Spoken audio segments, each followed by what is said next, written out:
இருக்கணும், நம்மளை சேர்ந்தவங்க நல்லா இருக்கணும், நல்ல வேலை கிடைக்கணும், நல்ல உடல்நிலை வந்து ஆரோக்கியமா வச்சுக்கணும்னு கேட்க போறோம். தெய்வத்துக்கிட்ட வேற என்ன கேட்க போறோம்? எதுல மேடம் காசுல தானே நிலா உச்சம் ஆக்கிரமிப்பு, நில உச்சம் வரும்போது நிலத்தை எடுத்துக்க, என்ன ஏக்கர் நீ எடுத்துக்கியா, மக்கள் கொடுத்தது எடுத்துட்டு போய் எனக்கு தேவையில்லை. எனக்குன்னு ஒரு ஏதோ ஒரு இடம் கொடுப்பீங்களா, அது இருக்கும்ல. என் மனைவிக்குன்னு ஒரு இடம் இருக்குன்னு உங்க சட்டத்தில் இடம் இருக்கும்ல.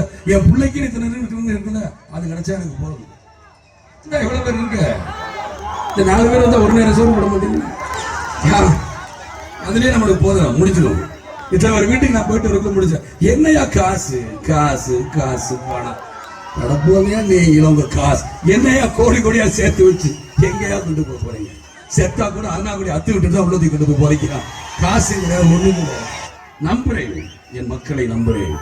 இந்த விஜயகாந்த் வாழ்ந்தான், இருந்தான், வாழ்ந்து கொண்டே இருப்பான். இந்த மக்களுக்காக தான் இருக்கணும் தான் நான் நினைக்கிறேன். எனக்கு அது கிடைச்சா போதும், இனிமே நான் பார்க்காத போகலாம்.